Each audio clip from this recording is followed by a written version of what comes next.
Good evening, everybody. Michaelantonio here. I trust you had a fantastic Saturday. I just wanted to chime in about something big that happened on Twitter today. It was incredible. First, Michelle Malkin early this morning talked about big tech censorship and what's going on in her life. And then, of course, Donald Trump chimed in. He retweeted her, and finally, he actually struck back at big tech. He finally said what we have all been waiting for, and I thought it was incredible.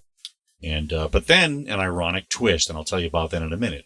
First, let me tell you what Donald Trump tweeted when he retweeted Michelle Malkin's little tirade. Donald Trump says, "The radical left is in total command and control of Facebook, Instagram, Twitter, and Google. The administration is working to remedy this illegal situation." Notice he said illegal situation. I like that. "Stay tuned and send names and events. Thank you, Michelle." So that was Donald Trump speaking on Michelle Malkin's being censored by Twitter and the big tech, all the big tech companies. Now, here's the ironic twist. And I saw this earlier. When I originally saw this tweet by Donald Trump, Michelle Malkin's video and her original tweet was there. It was available for us to watch. All of a sudden, it disappears. It was deleted, guys. Twitter deleted it. Can you believe this? I believe it, of course. But it's just, they never cease to amaze me on this. So, it's just, where do we go from here? I don't know. But here's what happened, though. Even though it was deleted, Michelle Malkin, she of course had something to say afterwards, and I'll show you what she said in response to what Twitter had done. Of course, she thanked real Donald Trump, and then she says, "Twitter has deleted the video clip you retweeted of my remarks against Silicon Valley censorship this morning. Out of control. The situation must be remedied ASAP." So, as you can see here, that, of course, Donald Trump, he says this morning that he's going to remedy this, but Twitter's like, "Oh, really? You really got to remedy? Well, I'm going to raise you that remedy. I'm going to give you something to think about, guys." Amazing. And of course, then Michelle Malkin also posted, she says, "We see you playing games, Twitter, and screw you," at Jared Holt and Con and gatekeepers. I guess it's Con Inc. She says the Con Inc. gatekeepers. "America first can't be contained." I love Michelle Malkin, man. She's got cojones, For a woman, she's got the cojones. You know what I'm talking about? Yeah. Well, anyway, what I'm going to do today for you is I am going to not only tell you why the big tech giants can't do what they're doing, I'm going to tell you why they can't. And then I'm going to give you a solution, at least one solution. Now, is it going to be the final solution? I don't know. But I do know this. We have had solutions in the past that were very similar, based on similar circumstances. And you got to kind of think about it, because it's not always cut and dried and easy to understand. But I'm going to break it down for you. Can I do that for you? Stay tuned, and I will break it down for you. After these messages, I'll be right back. Hey guys, are you still shopping at those same big online stores? Well, I say no more. It's time for you to go over to the Michaelantonio shop and pick up some great gear at incredible prices. And remember something, I really care. Do you think Jeff Bezos would take the time to talk to you? I say no way. So don't forget, michaelantonio.biz/shop. You will not regret it. Ciao. Thank you very much. And yeah, I wanted to just explain to you exactly what the problem is here with the tech censorship, what they're doing, all of these big Silicon Valley giants. Now, there are those that will say, well, they are a private company, so they're allowed to do what they want. I mean, that is free enterprise in America. And I understand that. I understand the concept of free enterprise, but you also have to remember that there are certain laws that protect us from, first of all, monopolies. And you can argue whether or not this is a monopoly, but remember something. They corner the market on communication, not only in America, but in the world. And I want you to remember that. They corner the market in every single area. That, my friends, is the definition of a monopoly. You can't get around them. It's difficult for companies to start a new enterprise in social media, in these arenas, because there's laws and there are certain protections for these companies. And remember, they control how much information is spread to people. They control exactly who gets to be, disseminated to viewers, to social media members, people watching. For instance, I'll give you the best example I can give you is Google, Alphabet, who owns Google. Google basically is the largest, search engine in the world. They are the ones that provide people with information that they need, and Google controls what you see on that screen when you're looking for information. That's a fact. So let me ask you something. If some new startup comes along and decides, well, I'm going to try to make a name here. I'm going to start a new social media site, and I'm going to get some coverage here. I'm going to compete with the big boys. Okay, well, go ahead and try to get your information put out there as greatly as YouTube, Google, Facebook, Twitter. Remember something. Google is going to promote who they want to promote. I know they're not supposed to be doing that, but we already know that through their algorithms, that's exactly what they are doing. So the bottom line is this. If you try to break in as a new social media company and try to bring viewers with you, bring members to your site and make something happen, it's going to be nearly impossible to get there, or at least to compete at that level. And here's what happens when that happens. When that happens, if there is a political ideology that Google and Twitter and all these different companies hold, if they hold a political ideology that opposes other people's, in other words, it becomes the dominant political ideology, you can literally ruin a country that way. You can destroy a nation. You can hurt people. You can hurt many people. So what we have to do is we have to come to the idea that it's a point of no return. These people cannot be stopped unless you literally, whether it be by executive order, by legislation, by criminal, investigation, by actually prosecuting them criminally or civilly. It's the only way to stop this from happening, because they're already too big. You've heard of the expression too big to fail. Well, Google and Twitter and these companies, especially Google, too big to fail. They're not going to be able to fail. You can't get around them. They are the gatekeeper right now. Under normal circumstances, if you just let them go under free enterprise, they are the gatekeeper of all information, all ideology, everything that you can ever imagine comes out of them. And they control it, and we can't let that happen. So I told you earlier I was going to explain to you, obviously that's one of the reasons why we can't allow it to continue. But let me give you another example from the past, how we dealt with it, and what was the problem, and why you can't treat this like free enterprise. Like, for instance, we talk about a baker or a minister, where, like, let's say a gay couple comes into a baker and says, well, bake us a cake. And the baker says, well, it's against my religious beliefs, and I can't do that for you because it violates my religious liberties. Now, they would say, wait a minute, isn't that the same thing then with these big tech giants? Because after all, you can't, that baker, they should have to bake a cake, right? We told them to bake it. Well, that's you get people on the conservative side that say, wait a minute, they should be protected from that, correct? They should be protected from baking a cake for a couple that kind of violates the religious views of the baker. And I would say in that situation it is different, because right up the street I am sure there are plenty of other bakers that would provide for that couple. In other words, they have an outlet.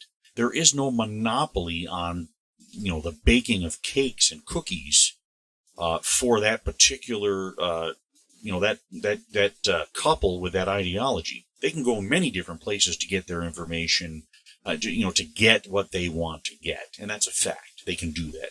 But here is a group of people that could not get what I call equal protection under the law. If you go down to the South, pre-civil rights, what happened? You had black people who were not allowed to even enter restaurants or many public places. Many private establishments said, no, you cannot step foot in here. You are not allowed. No, they use the same excuse. Well, we're a private company, and we're not going to allow that. We are allowed under free enterprise to restrict anyone that we wish. Here's why they were not allowed to do that. They were not allowed to do that because the entire South at that time had the same written and unwritten rules that nobody of color could go into their shops. Well, here's the thing. If the entire South is saying this, that means that the black community had nowhere to turn. They could do nothing under free enterprise. They had no recourse whatsoever. So now we come to the solution, and I think this is a big one. This is a huge solution that we must discuss. What happened at that time? Well, you had one gentleman that was trying to get into a university, if you remember. I believe it was in Alabama or Mississippi, if I'm mistaken. Somebody can correct me on that. It was one of those states in the South where they were trying to go into a school and enroll in college. Well, what is it? The governor and the school, they said, no, you're not getting in here. This black gentleman wanted to go to school. He wanted to get an education. He was intelligent. He was, he was someone who deserved every right to go into that school. And they said no. Well, what happened? John F. Kennedy said, no, we're going to make this happen. So he sent troops.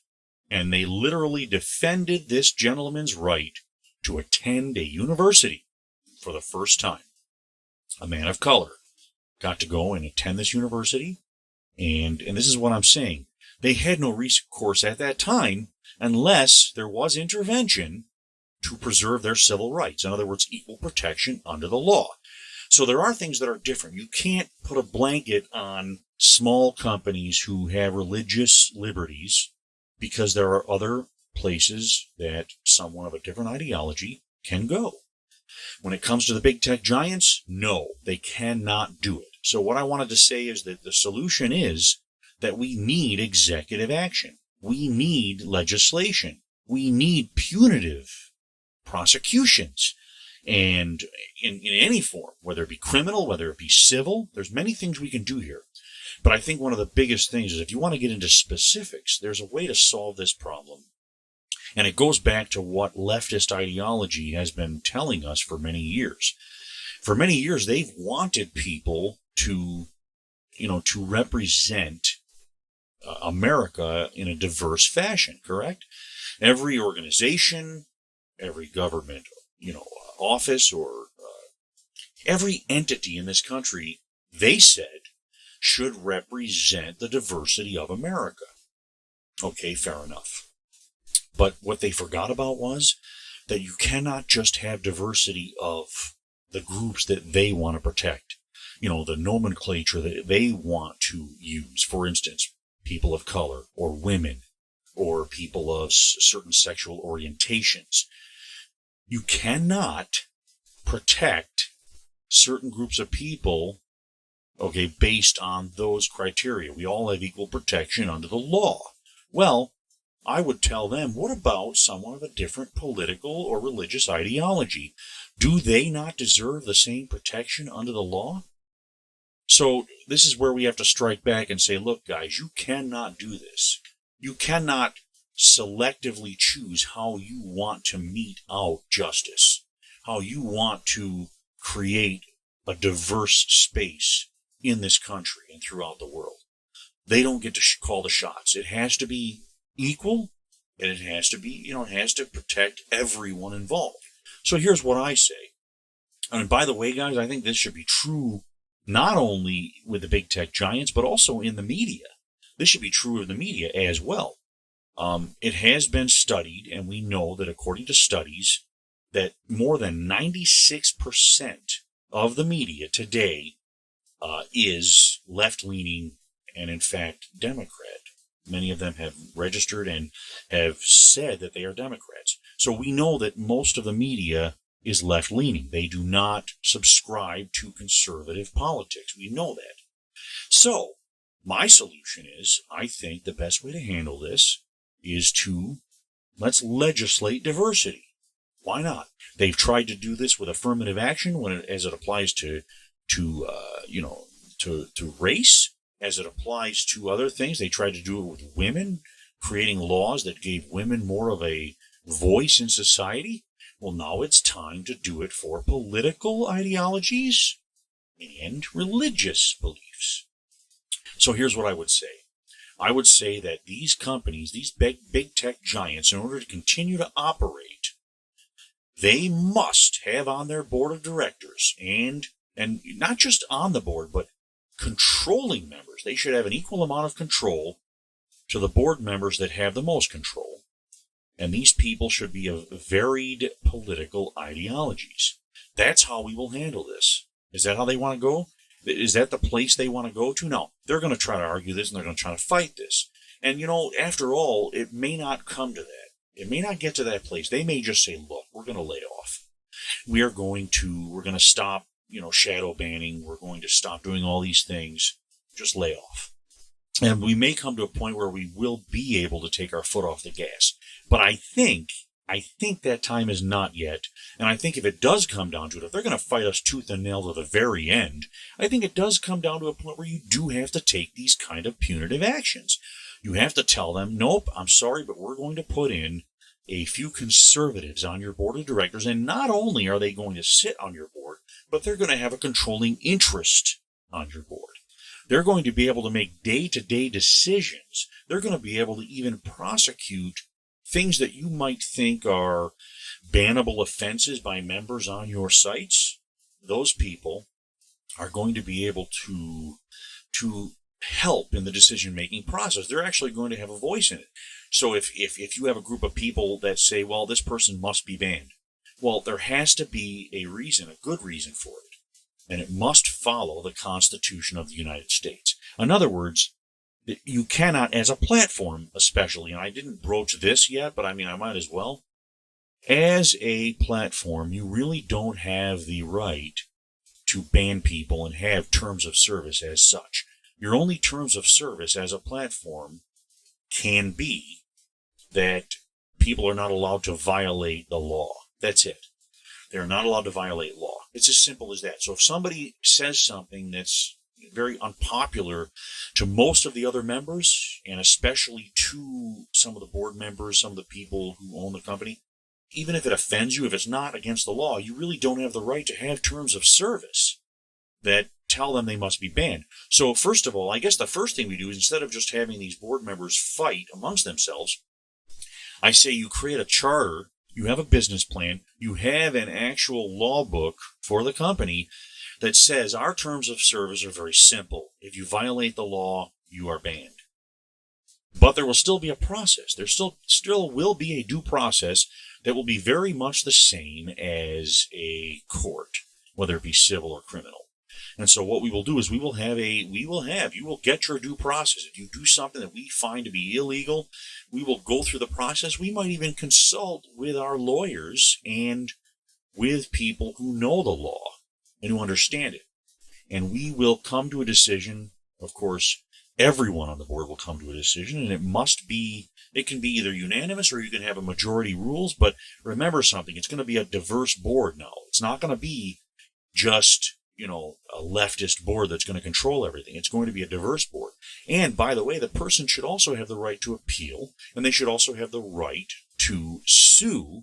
And there should be very punitive damages if you take them off and ban them, especially if they have a business from this. They grew a business out of this, and then you destroy their livelihood because you simply had a political beef with them or something. So there's a lot at stake here. And I am very happy that Donald Trump is finally taking the initiative here to say, you know what? I am going to make sure that I take care of this. Now, this is going to be a very hard fight. I'm not under the illusion that this is going to be easy. It hasn't been easy so far, but we have to strike back at some point. So thank you, President Trump, for beginning this process and finally saying what we all wanted you to say for a very long time. Yes, we need to strike back. And you know what's funny is I have some great ideas here, but I want you guys to give me your ideas. Please tell me what you think about all this. If you have any good ideas that can help not only for me to understand it, but help the president. We can get this idea to the president himself as well. Who knows? Maybe he already has something in place that's going to be better than anything we've even talked about. And I hope to see that. I would love to see something great. I can't wait for this. So guys, I want to thank you so much for listening. And one more thing before I go, please like this video. And if you're seeing this on YouTube, go ahead and subscribe to me and hit that notification bell to get more stories from me. And it's visit me on my website. I will show you my website here. I am on, of course, michaelantonio.biz. And if you go there, you will see that you can go to my YouTube site if you're not on there now. And I have many places on my website where you can actually click to visit all my social media. Don't hesitate to subscribe. Follow me wherever you can. And you can even support me if you want. I do have a place where you can donate. If you look on my website, there is a donate little button here. And if you wish, we gotta kind of keep the little people, going here, because YouTube and all these different social media giants, they're propping up the large companies. And they're really kind of killing everyone else off. So we got to kind of stop that from happening. So I would really appreciate your help. And once again, thank you so much.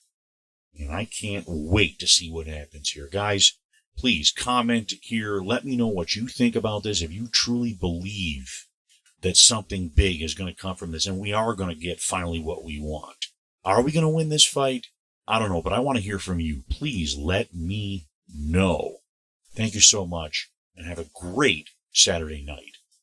Hey guys, if you want more great content from me, don't forget to subscribe and hit that notification bell. Come on, what are you waiting for?